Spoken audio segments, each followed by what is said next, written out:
Hi everybody. This is a week later. I think last week we were talking about just the keel and some of the backbone. Well, we're moving along now, and what we have is we have the stem. This is what's going to go in next. So the stem is going to consist of two pieces. We have the lower part of the stem, and in this piece here, the upper part of the stem. And between the two of them, they make a nice, good, high bow. From the keel to the top of the stem is approximately 10 feet. So it's quite weighty. It will have two scarfs. We'll have a scarf from the lower part of the keel at the forefoot, which goes onto the keel. And then we'll have the upper part of this one, that will be scarfed, and that will go right up to the shear. The reason there's two pieces, a lower and upper, because the curvature, I couldn't find that in any of our crooks. Some of them shot out a bit too much, another one leaned in too much. So I took the two pieces, and by scarfing together, I can get the exact shape that Robert Halliday's model has. And that's what, of course, what we have to duplicate.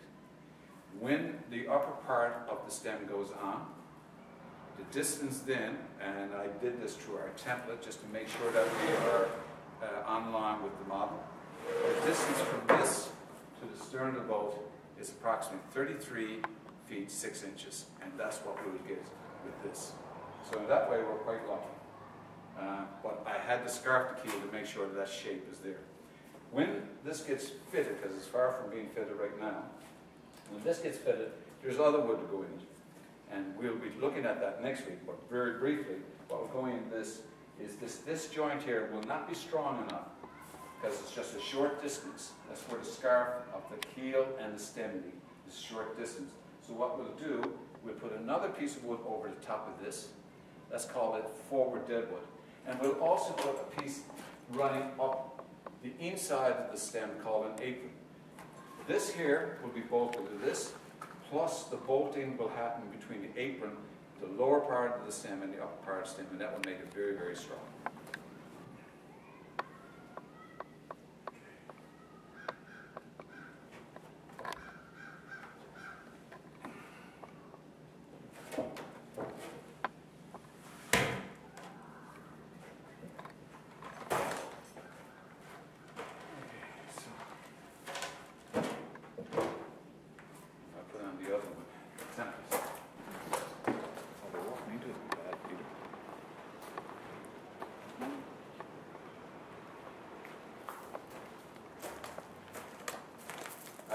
So I was telling you about the stem, and now we're at the stern of the boat, and I believe last week what we had in place was the stern post and the deadwoods and the keel.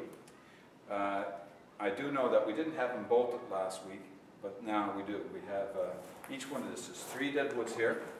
So this is the lower, the middle, and the upper deadwood. Then we got the floors. These will take frames, so they're actually a little bit long right now. I didn't know where they're going to end or begin, so I just made them too long. But anyway, getting back to the bolts themselves in each one of the deadwoods, what they do is connect this large stern post to the keel. So in this angle here, this is bolted out through in 2 places, and this one is also bolted down to the keel in 2 places. And that happens, that gets repeated in each one of these second and third deadwoods, through the keel, through the stern post. So the stern post and the keel now are well locked together. And these are also locked to each other. You see these holes, these 3 holes. These deadwoods are bolted through here. It's a usually bolted bolt. We suspect that the Indeavour had rods driven down through it instead of bolts. And that would be a doweling system that was called trommels.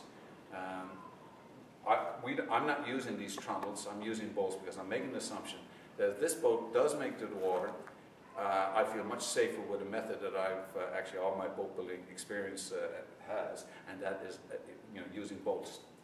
But why is all this here besides that? Well, what we have on top of this here are this projection of 2 pieces of wood called horn timbers.